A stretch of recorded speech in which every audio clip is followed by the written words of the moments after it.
this past weekend, I was driving from South Bend up here to Hillsdale, and I hit a raccoon, and that was quite an experience. You go flying? He ran straight towards my car. I was like, either I can swerve, but it's like kind of snowy out, right? And so I hit it, and then like 5 minutes later, I hear this noise, and I'm like, oh no, here we go. And so I was like in a car caravan with my boyfriend, and we pulled over, and it cracked the front, the whole undercarriage was screwed up, and I was like, this was a raccoon.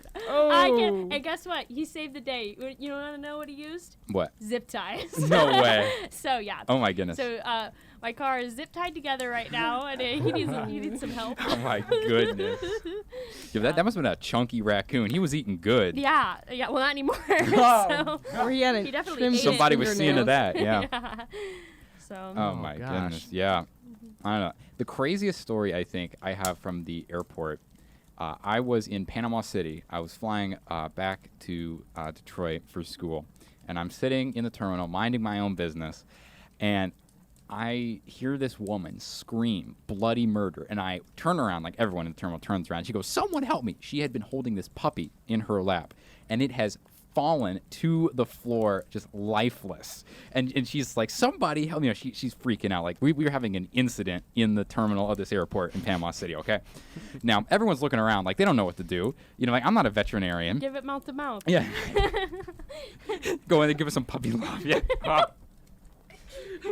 But so fortunately, and then this is the crazy thing, there was a vet who had happened to be in the terminal at the time, like same gate, like on the same flight. So she runs, and just for good measure, she hurdles the chairs in front of her, just for the dramatic, totally unnecessary. Dun, dun, dun, dun, And so she runs in there, and she starts looking over the dog, and she yells, "I need a Coke, stat." It's like, this is not the time, woman.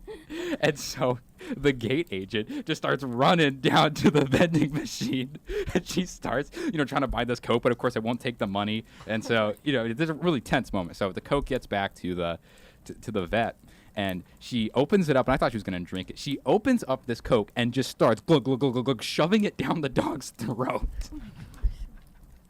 And then she starts giving like little puppy CPR, and the dog comes back to life, like it resuscitates. And she asks this middle-aged woman who had the puppy, it was like a dog, I guess, and she goes, "Has this dog recently given birth?" And as if on cue, there is whimpering from this giant bag this woman had been carrying. She opens it up, and there are like a half dozen like hairless newborn puppies just like packed in there like sardines. Oh my goodness. So, to make a long story short, how did she get that through security? Puppies? Yes. She was smuggling puppies. To make a long story short, well, it wasn't drugs. They're so zoned in. If it's not a bomb, I guess we'll let it through.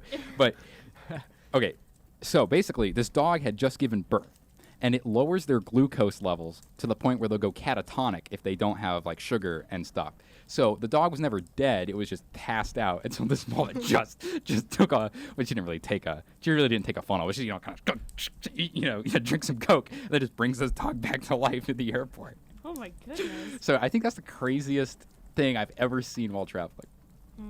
I feel like what I'm learning from this is that everyone in the airport or on a plane just thinks they're in a movie. Yeah.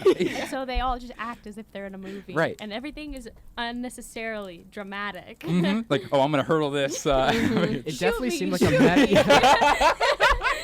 Yeah.